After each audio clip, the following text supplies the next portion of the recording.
I am really excited about my next interview. We have the opportunity of discussing the future of South African business and partnerships with two heavy hitters locally. We have with us Videsha Proothveerajh, who's the CEO and Chairperson of LexisNexis South Africa. She comes with a wealth of experience in local business. She's here to represent the voice of the business leader out there in South Africa who's currently looking for cool ways to expand their business, to grow their business. And then, of course, we have the Chief Operating Officer of SAP Africa, Tracy Bolton, another heavy hitter in the business, someone who really understands the SAP value proposition, really knows what it's like to partner with SAP right from the inside. And she's going to give us a tremendous amount of insight on what it takes to become an SAP partner. With that in mind, I can't wait to get into the conversation. Okay, so let's start with Videsha. Tell us about your background. My first foray out of KwaZulu-Natal was moving to Johannesburg at the tender age of 21, and then had a great career. I ended up being the youngest client delivery executive in the history of EDS, and then I was actually headhunted by Microsoft, where I met Tracy, and had a great career there, had 2 kids, did a lot of growing up, a huge learning curve for me, and eventually ended up as the managing director for Intel South Africa and spent 12 amazing years there, working on everything from product development all the way to running the data center group for EMEA. And then I moved to LexisNexis, and I'm now the CEO and chairperson of the board at LexisNexis South Africa. Do you want to give us your story? Sure. Thanks, Kerushan. So I'm the Chief Operating Officer for SAP Africa. We look after all English and Portuguese-speaking countries. And I've been here for 10 years doing different roles in the IT industry for the last 25 years. So Videsha and I know each other for a long time as well. It's a small industry. And it's just been the most amazing journey. So also I've done a lot of roles overall, and what that's given me is the ability to really understand the end-to-end business processes, the operational side, and also to understand some of the pains our customers go through.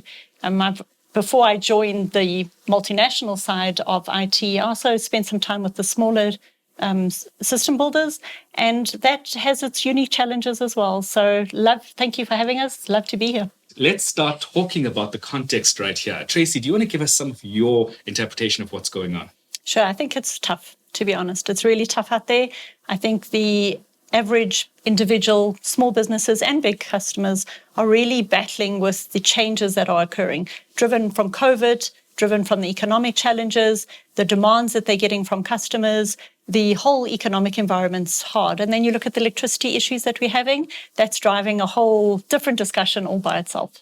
What about you, Videsha? What are your thoughts? Yeah, I think just on the electricity issue, add COVID to that, and that really shows resilience. I think South African business leaders, like you say, have had to be very innovative in trying to figure out how do you have a remote workforce and deal with electricity issues at the same time. So yeah, I think, for me, I am an optimist, to be honest. So I find it's easier to look on the positive side of things. And yes, we do have many challenges in our country. Let's be honest. There's, GDP is not where we'd like it to be at. Unemployment is at an all-time high.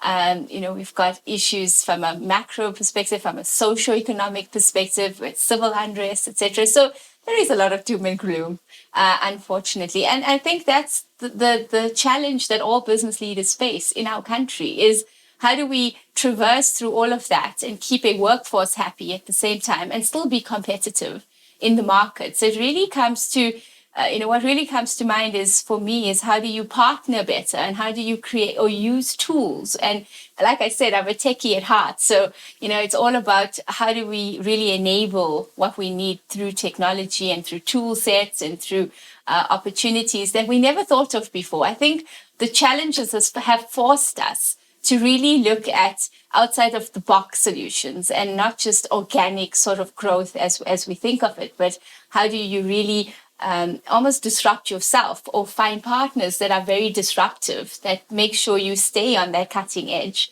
and you're not losing your place in the market. So lots of opportunity, but lots of challenges. But for me, I really do believe that it is the partners or the companies that find the opportunity in the challenge. I think in Africa, we always say necessity is the mother of all innovation and invention. And there's no other place that's more real than for us here. Because, we really have been great at coming up with solutions to our challenges. So, so a lot of doom and gloom, but for me, a lot of opportunity that spells if you are looking in the right places and using the right tool sets. Any comment about our KZN counterparts and what's going on down there?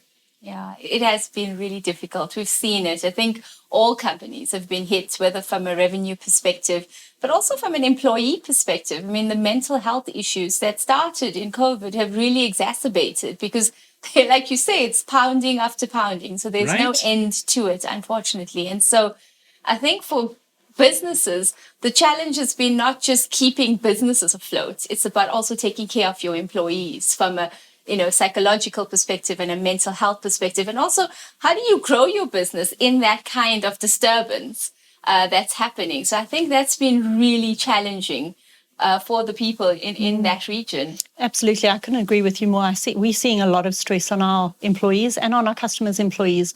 And we've turned ourselves to technology to help manage some of that. First of all, to get a baseline, where are you? Then put in some programs to actually help them. And with our customers, it's not just about the individuals. It's also about some risk management. How do you actually put something in place to proactively check on where are your employees when disaster strikes? How can you be predictive and really look into your data as well and put a few solutions in place to actually mitigate some of those risks, make sure your employees are happy, make sure you take care of your customers as well. If we think of Natal, think of all that disruption on the supply chain.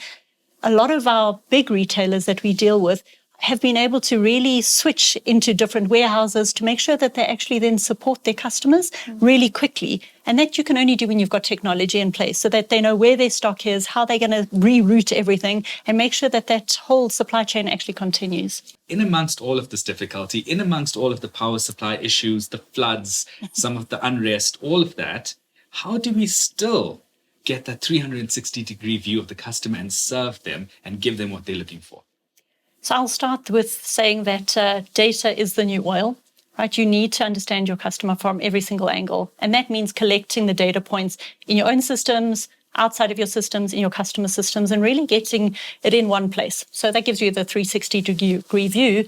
Then you need to have a way to analyze it and then react on it and make decisions. So it's no point having the data if you don't use it, and there's no point in having bad data either. So it really is about that end-to-end picture, first of all. And then you need to make sure that every single person in your company actually reacts accordingly based on that customer's view. So you need to know what the customer wants, when they want it, how they want it. And then from your customer service all the way through to your delivery guy or your recycling team actually understands what that customer's needs are and reacts accordingly. And it's tough. It's not an easy job. I think we are a little bit behind in South Africa, especially with our Puppy Act being only really legislated a couple of years ago. And a lot of us are still learning how to adapt with some of the rules and the restraints around puppy, because you can't just do what you want to with the data anymore. You now need to do it in a way that is legally allowed. And the customers, though, want to have the right thing at the right time. So they expect you to have the 360-degree view, but in a way that they like to have it done with the consent given. And then, Videsha, what are your thoughts? I mean, as a business leader out there growing a company, growing a brand that's very strong, but yet is still very South African in its roots and its presence locally, how are you getting this right? Yeah, I think for us, it's like Tracy said, it is that the customer at the heart of everything that you do. It's that 360 view. It's not just sales or just after sales. It's how do you make sure it's embedded into the culture of the business? And that's the starting point for me. And then, I mean, as a business owner, I, as a customer, want hyper personalization. I want, if an SAP is offering me a service, I want to see that they know me just beyond what I buy for them and what I use that for. They need to understand my culture in my company. How do I procure things? What is important to me? What are my visions? What are my aspirations as a company?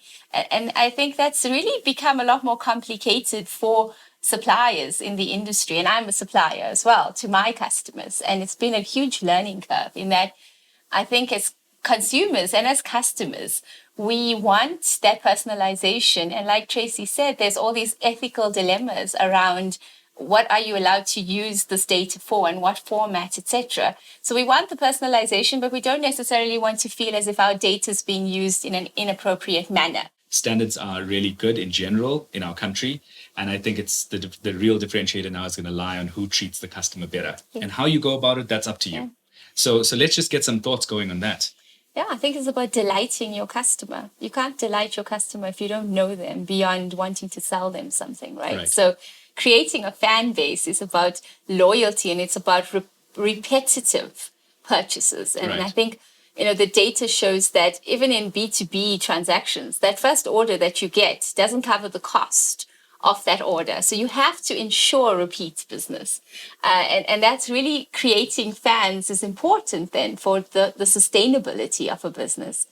I think when you talk about creating fans, it's about that holistic experience that you're giving to your customer. It's no longer about here's a tool, use it and let me know what you think. It's about here's a tool, let me help you use it. So I'd like to take it one step further. It's not also about understanding the product and the solutions and what it brings, but it's also about bringing best practices from other organizations.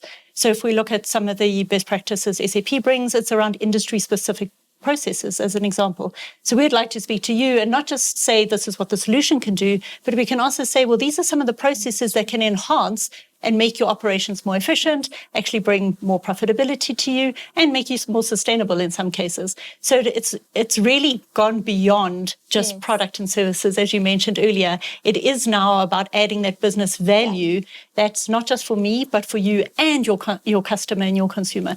So it really is an end-to-end value chain now. And that is very valuable, because I think as a business leader, you don't have the time necessarily to go educate yourself on all the best known methods and the best practices across industries. And also, I always say you can't make all the mistakes that everybody has made before you. You don't have enough time, unfortunately. So it's always important when you have partners that bring that to the table, because you're not wasting that time. You're spending your time on your core business, which is important. Absolutely. Core business is where you should focus. And then you partner with partners. Exactly. And whether that be one or two partners, what we're seeing is that the ecosystem of partners is expanding. So most technology solutions now, you can't do it alone. You do it with a multitude of partners, whether it be a sensor device organizations, and you do IoT.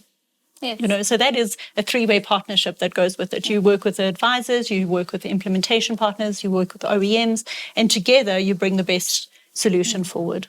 It's collaboration, right? I think the days where everybody tried to be the only one is really gone. Absolutely. The business landscape has gotten so complicated for business owners that you need more than one voice in your ear. And so I always say it's like a puzzle, and you've got to find all the pieces that fit your puzzle. Right. And then it's a magnificent, masterpiece. But finding the pieces sometimes is the hard bit, because it's a lot of trial and error. And so I always look for partners that are tried and tested, that have reputation, because I can't really afford to POC. I do, to be honest. You got to be a little bit disruptive and do some things that are out of the box. But when it comes to some of your core stuff, you really want to go with what's trial and tested, because you don't have the time to make all the mistakes on your own. What is your practical advice right now to a Werner or a Cindy who's listening right now? I always say when it comes to technology, it's never the cost of adopting technology. It's actually the cost of not adopting technology. Because unfortunately, in today's world, if you're not using technology, and that means you're not leapfrogging and you're not moving as fast as you could, you're going to get left behind. You either disrupt or you get disrupted at the end of the day. So I know that there's a lot of Werners that kind of sit there and go, oh, can I afford this? The question is, can you afford not to?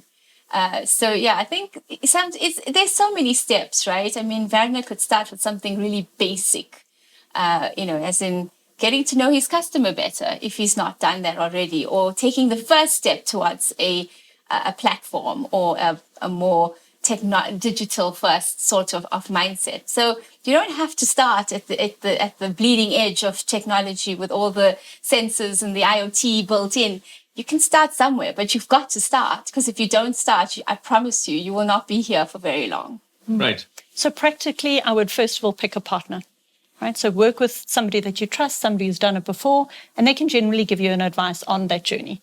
So what is your starting point? Where do you want to end? And then the steps in between. Generally, your central point of contact is your customer database. And that could be stored in one or many different places. You want to pull all of that data into one central place and then have a bit of an analytics tool on top so that you can actually analyze your data.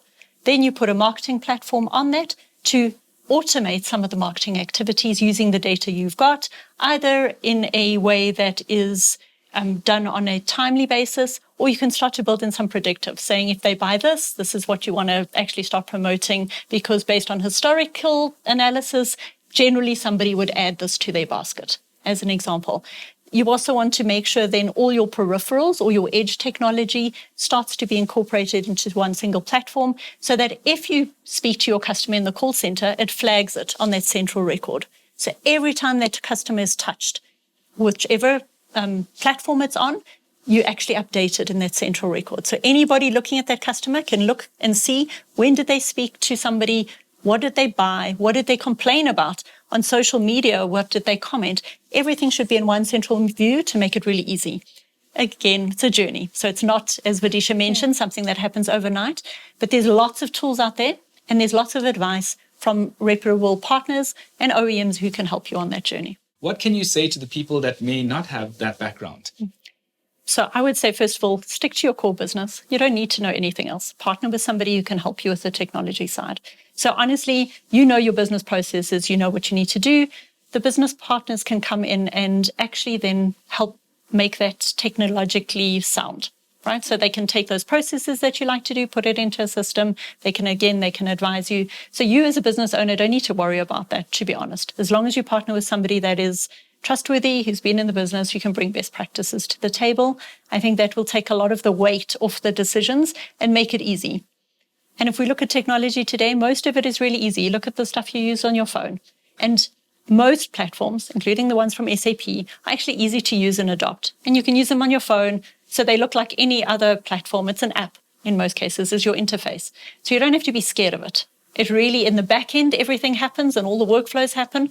In the front end, you see a quick app and you can interact. How do we get South Africans to start seeing that it's okay to think about partnering possibly with SAP when they've been running a successful consulting practice to do with understanding customers and customer growth strategies? They run a successful practice. How do we get them to become more comfortable with partnering and approaching SAP? Because the idea is that, but we don't have 20 developers sitting on our site. How do we partner with you? Sure. So the first thing is SAP's got many different kinds of partnerships because we understand the dynamics. It's not one size fits all.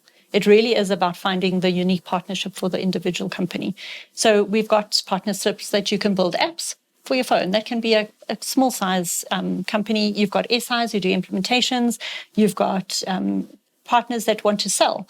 And they might only want to sell in a certain element of our product solution. So maybe only CRM, for example, or maybe HR for the employee engagement. So we have many different platforms that they can use. And then we have other partnerships which we actually just partner partners with partners so that they can work together. Because at the end of the day, not everybody can do everything. And we know that it's very complicated, this end-to-end cycle now, and you want to be able to leverage off each other's expertise. So we have the ability to partner partners with partners and partner with us on different programs. And we consult with them. So practically, if they want to get involved, they go onto our website, they apply, and then we have a consultation with them to see what fits.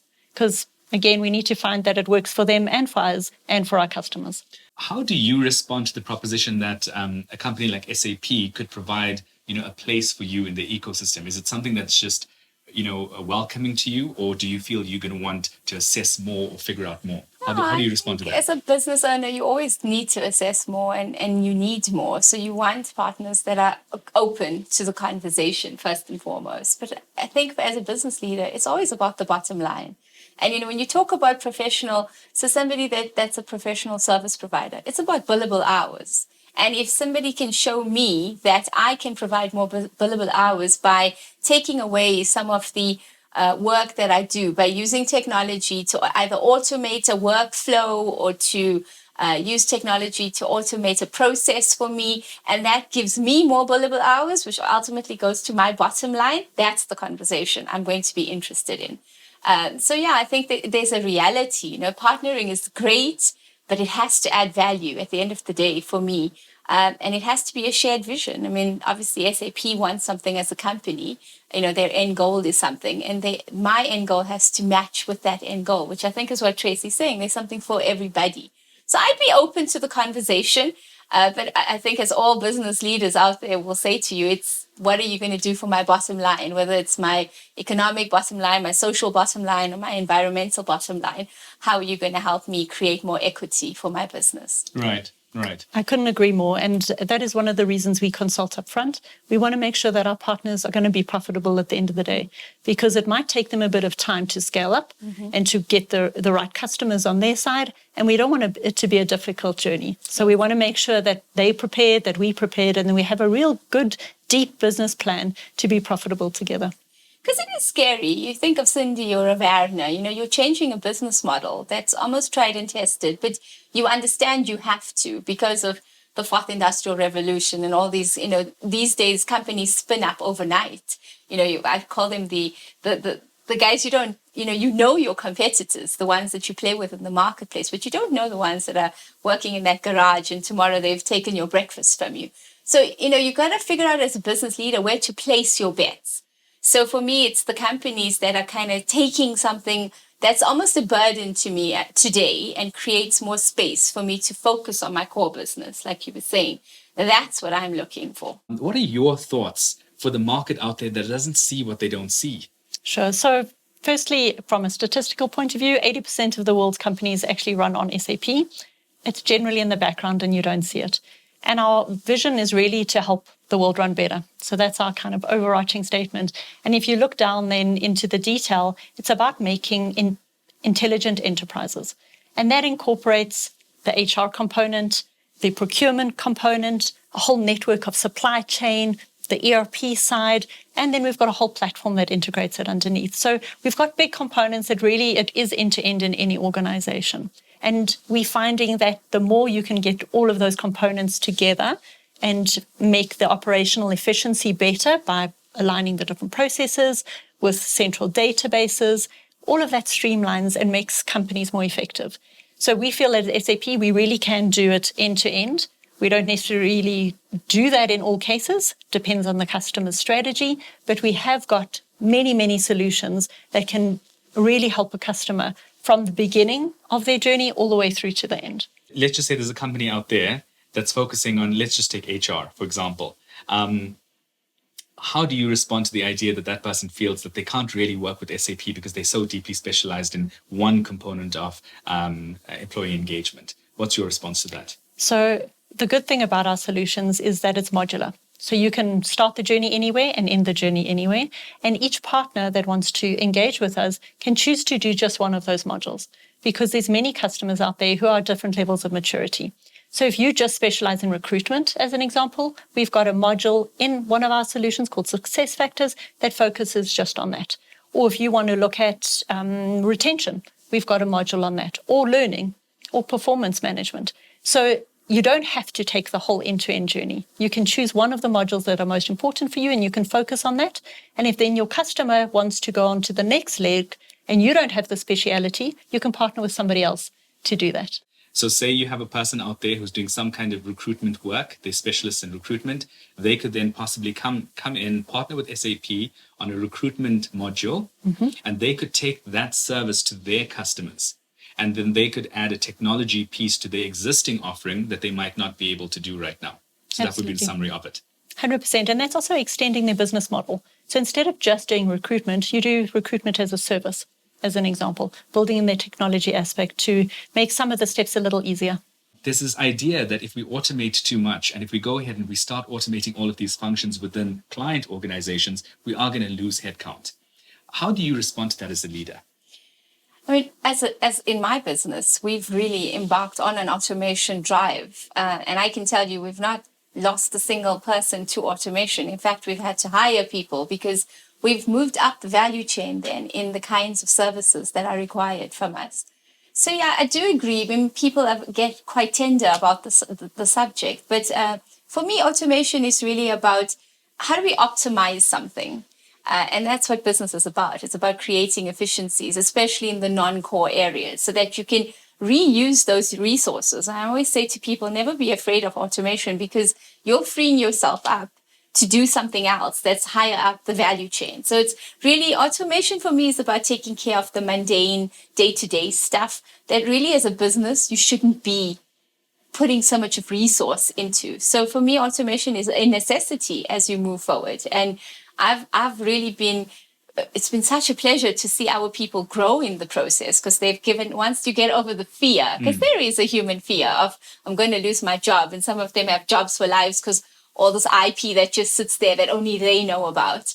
But you've also got to, as a business, then show them the future, to kind of say to them, if we automate this, we're freeing up your time to do this instead. And we've had to retrain people, who did really mundane jobs, but they're now really up the value chain and they're creating value. They're not just, producing something basic. So I think automation is you're going to see a lot more of it. It's one of those, once again, if you can't afford to not do it at the end of the day as a business leader. And to build on that, when you take away some of the mundane jobs, you actually remove some of the mistakes that happen. Yeah. You also reduce the risk of fraud. And hopefully by putting all of that together, you actually increase the opportunity and get a higher return. Then you're able to grow your business as opposed to shrinking it. I agree, though, training is core. So you've got change management is probably one of the issues you have to deal with, so people aren't scared. And you do have to train the individual. So if they've been doing a very manual intervention, you probably need to do some training into something else. And we see that across the board. So even the very experienced techies are having to retrain themselves. So it's not about getting stuck in what you do.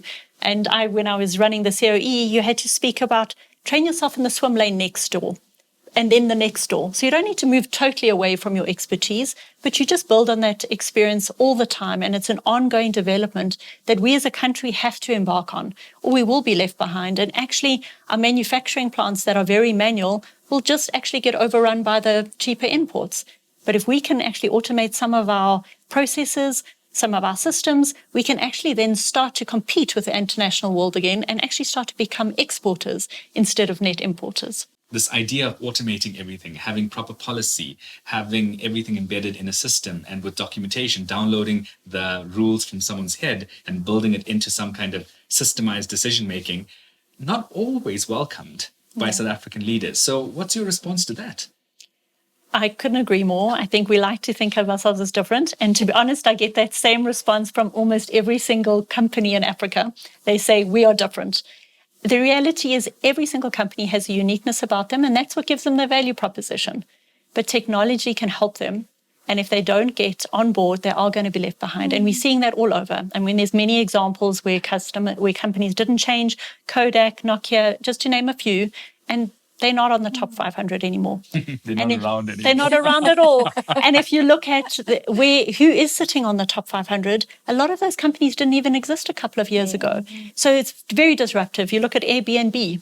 Who would have thought that a couple of years ago that you could rent out your house and make money kind of in a hotel space on a platform and you didn't own a single hotel? So that disruptive nature is something that's a reality. And the quicker you can grasp it and actually build on top of it, the easier it will be for you, and you'll see your company grow. And I do think it's key to keep that thing that makes you unique, because that is your competitive advantage. So you'd see where you're automating, you're not necessarily automating that thing that gives you that niche. That secret sauce. That secret sauce, you keep it. That's your core, but hopefully that's the core business. Other than that, you have to, as a business, create economies of scale and efficiencies to reuse resources in a more efficient manner. So it makes sense. So we're definitely never going to give up our uniqueness as South Africans. We like doing things a little bit different. What are some of your thoughts about the prospects of manufacturing here? I think the barriers to entry, like you say, are high. And I think traditionally it's been high because of the huge outlay costs. I mean, setting up a plant. I have a manufacturing plant, so I can tell you it's not easy. It's not cheap. That's for sure. But I do feel like I wouldn't think it's gotten to the point where you can almost say it's been commoditized for sure. But it's definitely gotten easier to become a manufacturer if you look at technology. So 3D printing and all of these things that come into the equation has lowered those barriers to entry into the industry. So I sometimes think it's a mindset shift that needs to happen for us, because we've always just thought, oh, it's the large guys that can do this. So I think there is a space for small and medium companies to definitely get into manufacturing. And it is lucrative if you look at the margins that you can produce if you deliver a product that is excellent. That it is quite lucrative as well. I think there's the challenges, though, that people don't necessarily think about. If I think of my plant, there's inventory issues, there's stock issues, there's capacity restraints. We get like a big print run at some point of the year, and you've got to be able to staff up and staff down, and then you've got resource constraints as well, just within the industry, because there are many skilled labor. There's not a large skilled labor force in that manufacturing industry. So you find they move around and they stay within it. So it's hard to attract talent. So I think those are the challenges. I wouldn't say the barriers to entry are the biggest challenge for manufacturing in South Africa. It's some of the other skill sets that you need around being able to manage your stock, your inventory. How do you keep your people motivated? Because it can be quite a mundane process. It's not always fun and exciting stuff that you're doing in a factory setting. So I think those are the challenges that business leaders look to solve. So I think we actually are underutilized as a country. We have the most amazing natural resources here. We do have a lot of labor available that needs some basic training. And we have the whole of the footprint of Africa that we could be exporting to. So I think as a baseline, there's a lot of opportunity. I agree with Videsha. I think technology has made it a lot easier for the entry. So 3D printing, as an example, is a great example of a way to get in and also address some of the consumers' needs of having personalization. So if you look at, for example, some of the high-brand tackies, sneakers, whatever you want to call them, you can now go online and order your sneakers in the way you want it. Those are manufactured individually. What is stopping the local guys from putting up a small plant that gives a unique brand that you design, looking African? That would be amazing. So I think there's a lot of opportunity that we are missing. And I think COVID has opened up even more doors because the supply chain is very constrained. Having to wait for your shipment to arrive from overseas in containers, sit in the ports for a couple of weeks is really a bit of a hindrance. So if you can rather go online, look at the network, we have one available that you can see who's got stock, you find new suppliers that are available, you produce it locally, it's better for the economy as well, it's better for the environment because you're not shipping it from another country, it's manufactured here. So all in all, I think the manufacturing space really it has the opportunity to grow because of all of those items I've mentioned, and it's a lot easier to do it. We have lots of best practices that can help them from a process. How do you set it up correctly so you don't get hit with constraints on either the resources of your employees or your actual stock? Those things that you can overcome it. And I think also the banking environment is a lot more open to giving loans actually to companies who are going to put something in place that is future-proofed. It's based on technology. It's based on customers that they know are looking for something a bit more personal. And it's also helping the environment because it's local. What about the company then who has been working with manufacturers for many years, servicing them? They could be, who knows, they could be, maybe they invented a little IoT sensor on a production line, and that's the service they're currently selling to manufacturers. It could be someone of that, with that kind of business. Equally, you could have someone who's a management consultant working with manufacturers today. We want them to start getting excited about SAP if they're not excited about SAP, right? How do we do that?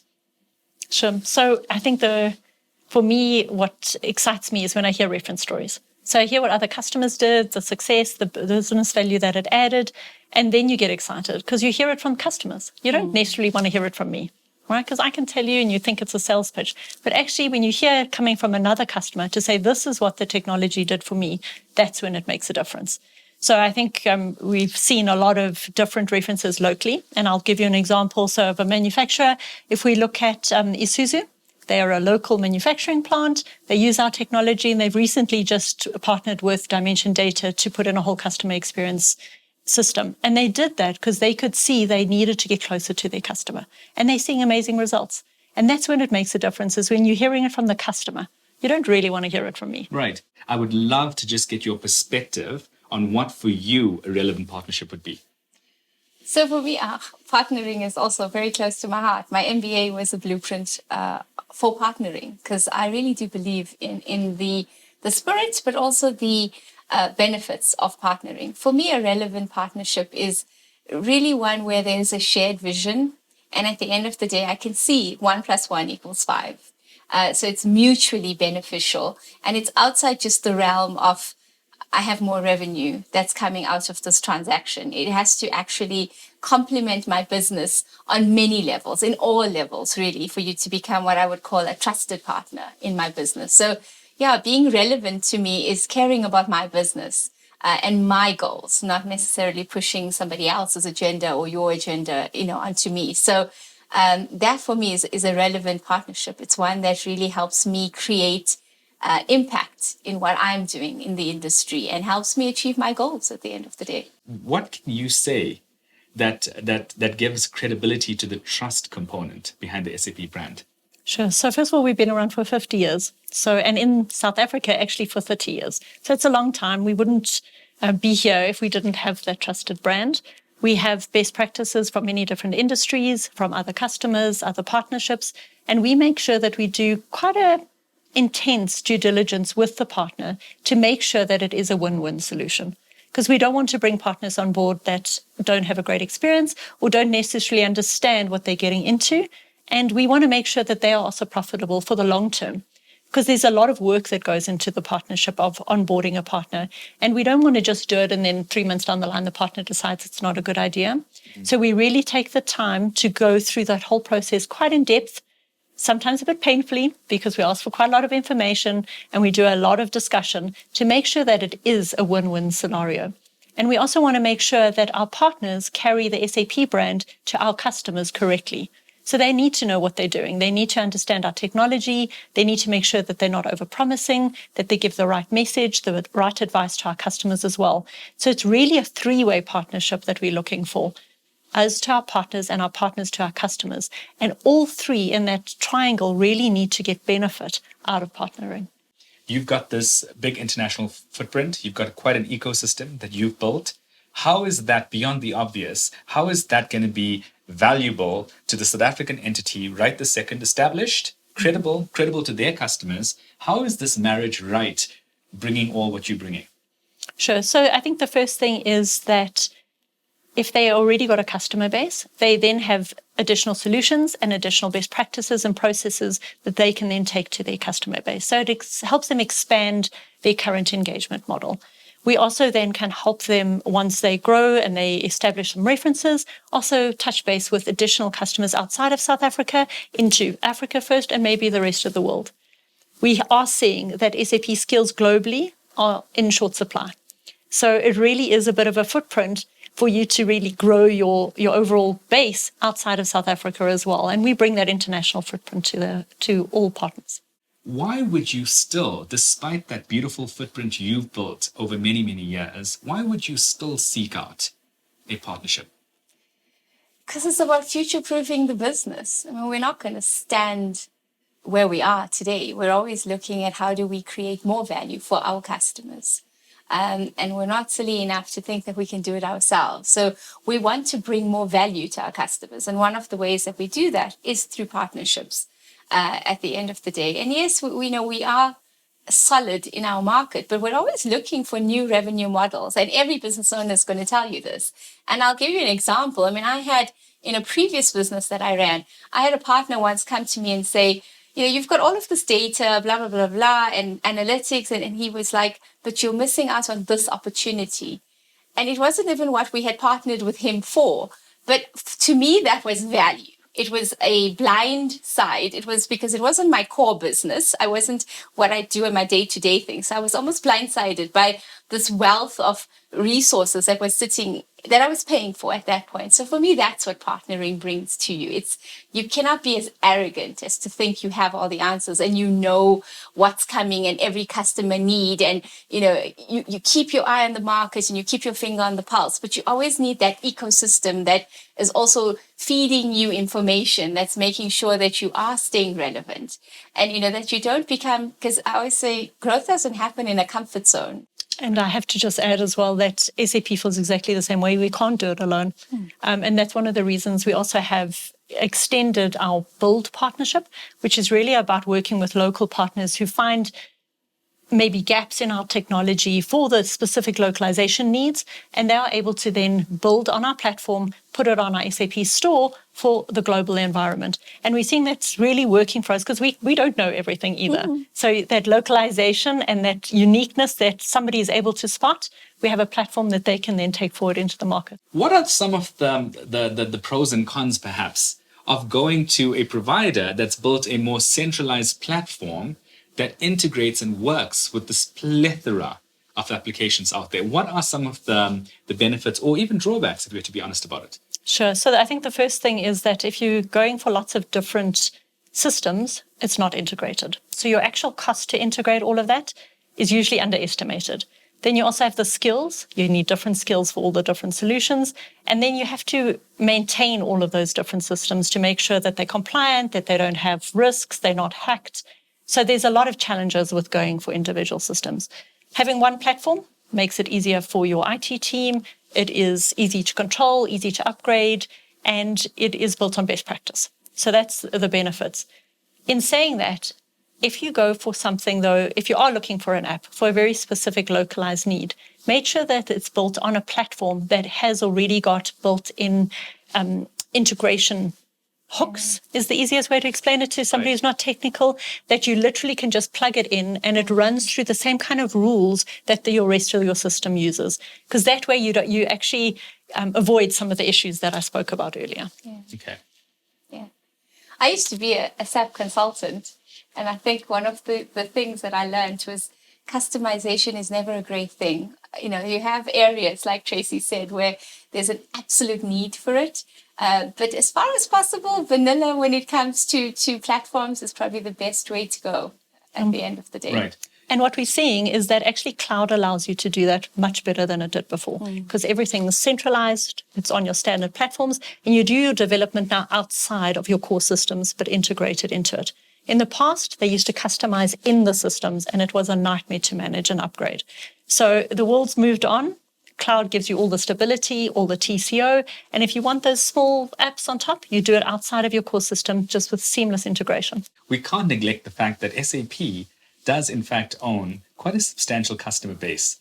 So as a guy out there who could introduce a new solution into my business that I can take to my customers, there is a value, I would say, if I'm going to go ahead and sell RPA. There might be value in actually going with SAP, given that solution will then become integratable to a bigger current customer base.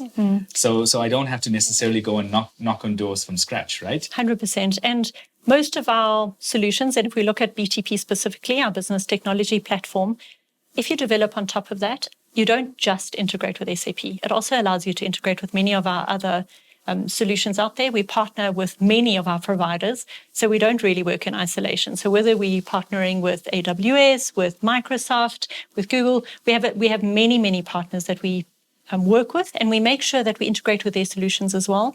So it's not like we just play alone. We make sure that we play as much as we can with other providers as well. What's your advice to that business owner right now who's going through all of these challenges that we mentioned earlier, that's going through some of the difficulty, cash flow issues, etc., and they're still thinking about partnership? They have a credible business locally. They have a great amount of vision for the future, but they want to do things right. And sometimes there's a lot of trepidation and fear about jumping into bed with a big provider.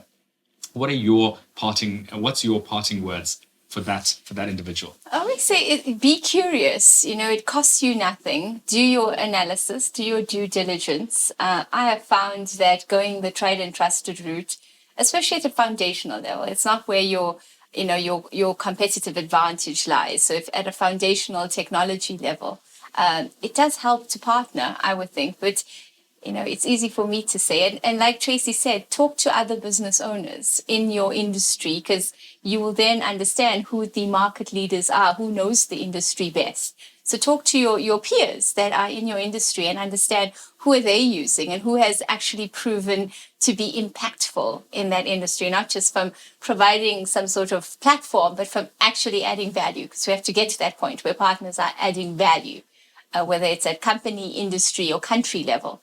I think that's the thing. It's like focus on your core business. That's what you get paid to do as a business leader, is really build your core business and think about how you're going to either outsource or partner or create joint ventures or collaborate outside of that to take care of the periphery as well. What's your parting shot for us? Sure, I would say that if you are not sure and you want to partner with SAP, we do have a program called Open Ecosystem Partner that you can really play a little bit with our partnership and discover where you want to go.